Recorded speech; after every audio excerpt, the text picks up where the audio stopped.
tão poderosa e gloriosa que está no livro das Revelações, no livro de Apocalipse, capítulo 3, no versículo 11, que diz: venho sem demora, conserva o que tens, para que ninguém tome a tua coroa. Podeis se assentar, glorificando, adorando, exaltando aquele que vive, que reina e que é eterno e que mora em nossos corações para todo e sempre.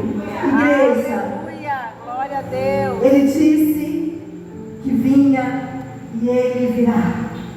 Ele virá. Quando estava aqui, igreja, adorando este louvor tão lindo que fala da vinda dele, minha voz embargou, eu quase não consegui cantar, e eu de olhos fechados eu pude contemplar em espírito, em visão aberta, eu pude olhar as nuvens e eu vi algo tão grande, tão tremendo, tão reluzente. Rabaia Show, Manassara Machai, Saramaia Show. Igreja, Ele está às portas, Ele está às portas. Oh Senhor, Tu és maravilhoso e poderoso.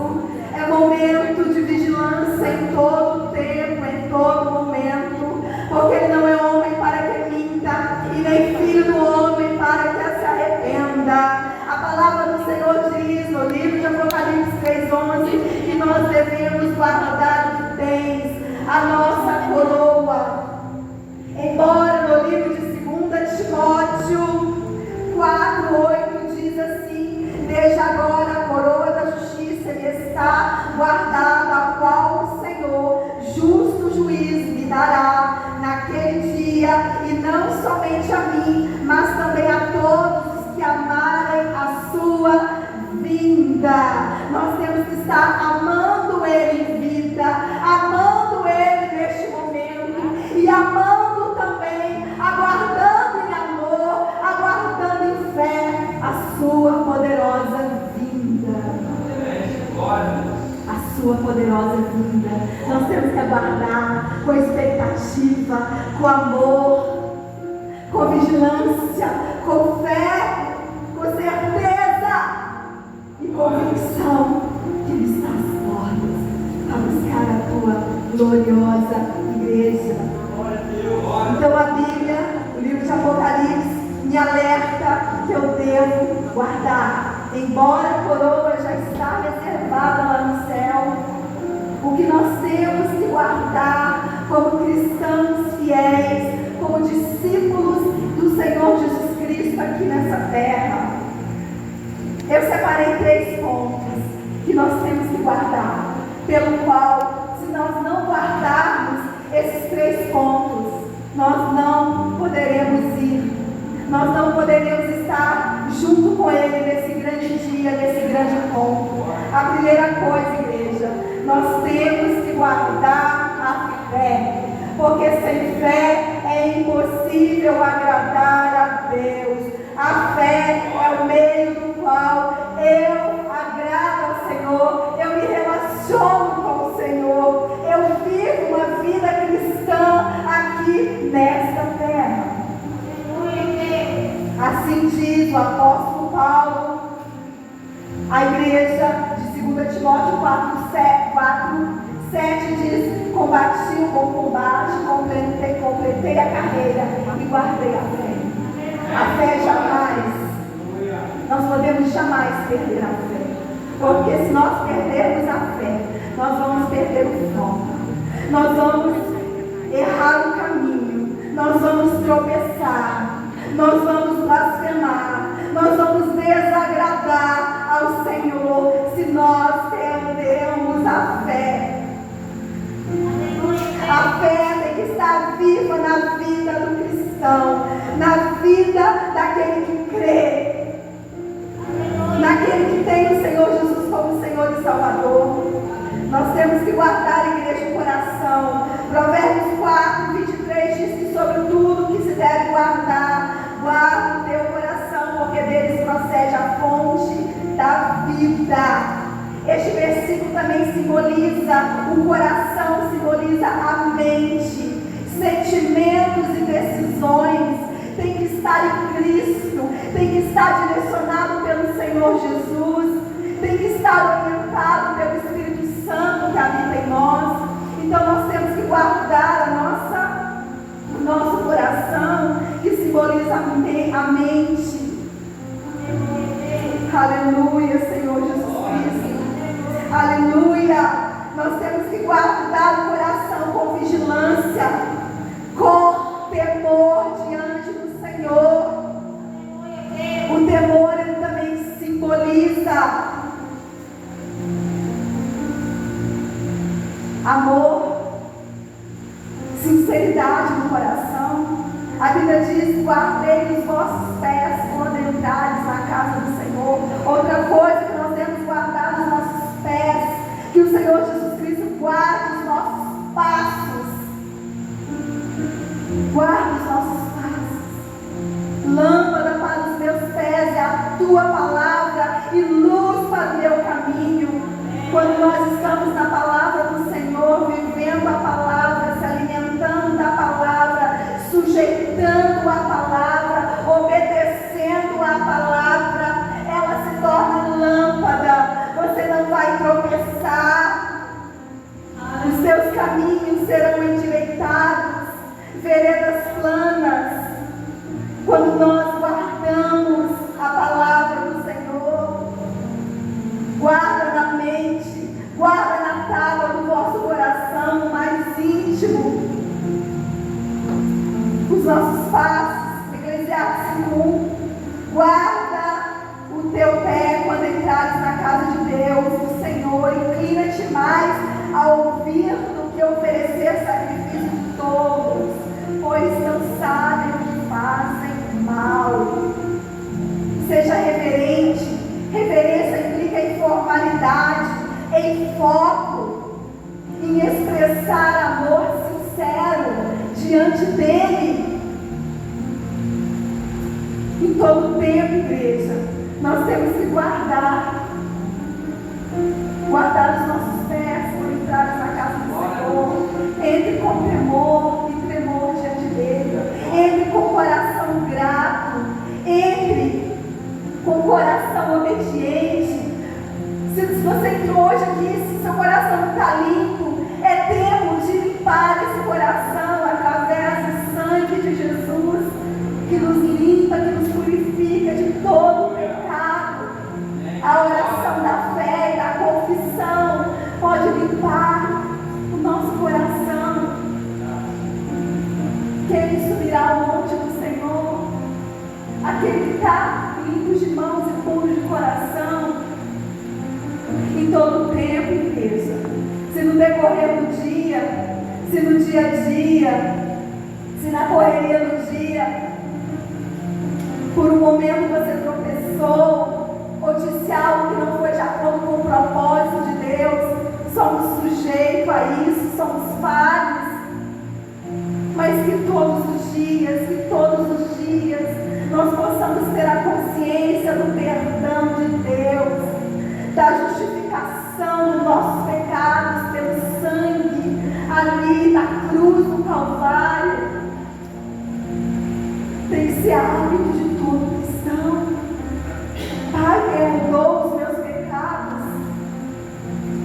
A oração do Pai Nosso, a oração que o Pai nos ensinou, é uma oração completa. É uma oração que glorifica o Senhor, que adora o Senhor, que se sujeita a Ele como Senhor, como Pai, que pede perdão. É uma oração que você tem um momento de confissão. É um momento também de você liberar o perdão sobre o teu próximo, sobre o teu irmão, porque se eu não perdoar, eu não serei perdoada.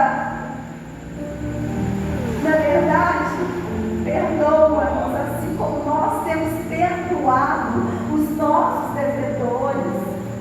Então, em todo tempo, igreja, seja alva as nossas vestes. Em todo tempo nós temos que estar com o coração sujeito, cativo em Cristo, uma mente cativa. Igreja, eu vivi muito tempo. Eu me lembro, eu morei muitos anos em Belo Horizonte. E eu era da Igreja Batista, e a gente tinha muito costume de ir ao monte, orar, E eu lembro que eu estava naquele alto monte ali, sentado numa pedra, e eu ia sozinha, mas lá a gente encontrava muitos irmãos e irmãs, e era durante o dia, e tínhamos comunhão, orávamos uns pelos outros, era tão lindo. E o Espírito Santo me confrontou um momento que eu nunca esqueci desse dia. E eu dizia: Senhor, mas eu vou à igreja, eu sou tua serva, eu leio a tua palavra, mas eu não sujeitava a palavra de Deus. Eu fazia a minha vontade, mesmo estando na igreja. Estar na igreja não significa que você está fazendo a vontade de Deus. Estar na igreja é um momento de celebração, de ensino, de comunhão, de alegria, de louvor, de adoração. Mas é em Mateus 6,6 que você se sujeita a Ele. Quando você entra no teu quarto, quando você fecha a tua porta, quando você fala com Ele em secreto Ele te responde, Ele te ouve. Ele não só te ouve, mas Ele te vê. Tão alto sobre o trono, tão poderoso, tão grandioso, tão excelso, sublime, magnífico. Mas Ele nos vê, a criatura, filhos, criatura que se tornou filhos. Pelo amor, pela misericórdia, pela vontade de Deus, Ele tem nos alcançado. O amor dele nos alcançou. A graça dele está sobre nós. Aquele favor que nós não merecíamos, mas Ele escolheu primeiro. Ele nos amou primeiro, porque se não fosse assim, nós não estaríamos aqui. Nós nem estaríamos vivos. Então é por Ele e para Ele que são todas as coisas. É por Ele, a nossa vida é dele, é para Ele. Nós temos que nos consagrar todos os dias a Ele. Todos os dias a Ele. Nos aperfeiçoando e sendo aperfeiçoado por Ele. Para a glória dele. Para o louvor da glória dele. Então, igreja, esse testemunho que eu tenho nesse monte, e eu não entendia. Aí depois o Espírito Santo pôde falar ao meu entendimento, me ensinar. E eu li uma palavra, o Senhor me mostrou uma palavra, há 30 anos atrás, 2 Coríntios 10:5. E eu trago essa porção para a sua vida nessa noite, que diz assim: que toda altivez que se levante contra o conhecimento de Deus, é levado cativo todo pensamento e obediência a Cristo. Eu me sujeitava, eu via Ele como Deus, mas Ele é Senhor, Ele é dono, nós somos propriedade dEle.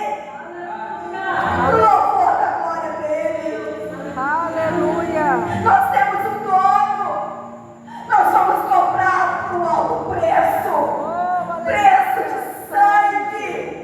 Aleluia. Muito precioso sangue. A vida de Jesus foi entregue por nós. Por nós. Então daí você pode se deparar e pode ver que valor tão grande é esse que eu tenho, porque Ele me deu esse valor. Ele me amou de tal maneira que deu a sua vida em meu favor, em seu favor. Então, quando o inimigo começar a te acusar, a te diminuir, a te fazer pecar, coisa tão pouca, você lembra o valor que você tem, o preço que foi pago pela sua vida.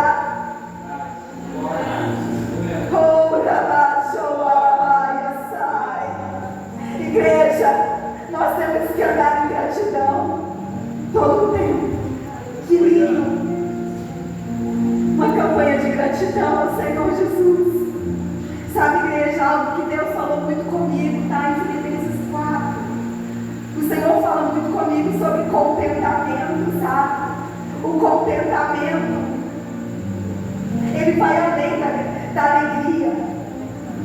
Contentamento é alegria em toda e qualquer situação. O apóstolo Paulo está dizendo que ele aprendeu a viver. A gente não nasce assim, sabendo, a gente aprende. Oh, aleluia. E quem nos ensina é o Espírito Santo. Basta nós pedirmos a Ele, nós sujeitarmos a Ele, porque muitas das vezes, igreja, Ele está atento, mas nós estamos com o coração cerrado e com a boca cerrada. Ele está batendo. Filha, eu quero te fazer uma pessoa melhor. Filha, essa luta é para te aperfeiçoar. Essa luta é para te moldar. Porque existe processo. Você já viu vitória? Se não tem guerra, se não tem batalha. Existe um processo. E o mais lindo do Senhor Jesus é que o processo que Ele faz em nós faz parte da sua grande obra.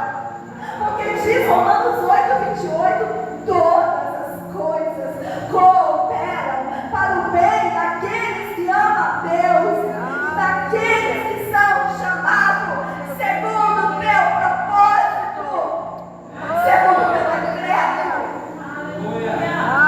Igreja, a presença de Deus é tão poderosa. E quando nós estamos em contato com a presença de Deus, Ele nos constrange. Se você sentir vontade de derramar lágrimas, de chorar, é para Ele, é para a glória dEle. Oh, rabachou, rabachai. E se você está sendo tocado, é porque o teu coração está aberto para Ele. É porque Ele está à porta batendo e você está com o coração aberto, tocando, porque as pessoas estão insensíveis. Que o Senhor está tocando, a pessoa nunca sentiu. Está tão vivendo em si mesmo, nas suas próprias concupiscências, vontades, Oh, Senhor Jesus. que não consegue perceber a presença. A presença. Quando Ele toca, tudo é transformado, tudo é mudado. Igreja, quando Ele me tocou a primeira vez, Aleluia. porque Ele é tão santo, Ele é tão poderoso, Ele é tão grande, que a presença dEle nos constrange. Aleluia. Eu me lembro que eu estava no acampamento, era no Diante do Trono, que eu trabalhei na Lagoinha, eu ia nos acampamentos de louvor, e estava ensaiando aquela música assim, exaltado, exaltado. Que música linda, que exalta, que adora ao Rei dos Reis, Senhor dos Senhores. Aleluia. Igreja, hoje à tarde, pastor, eu me deparei com essa cena quando eu estava orando lá em casa. E eu me lembro que eu debruçada com o rosto no chão. Eu não queria levantar. Aquelas lágrimas, elas me curaram, estavam me curando, me lavando, me purificando. E eu contemplei a Ele no alto e sublime trono. Oh, rabachou, rabachai. Nós temos que estar sensíveis à presença dEle, ao toque dEle, à voz dEle, à orientação dEle, ao comando dEle, porque Ele nos dá comando também. Ele nos orienta, Ele nos direciona, Ele se revela a nós. Aleluia. Muitos não veem, muitos não sentem, porque estão dormindo no sono da negligência espiritual. Por quê? O que é negligência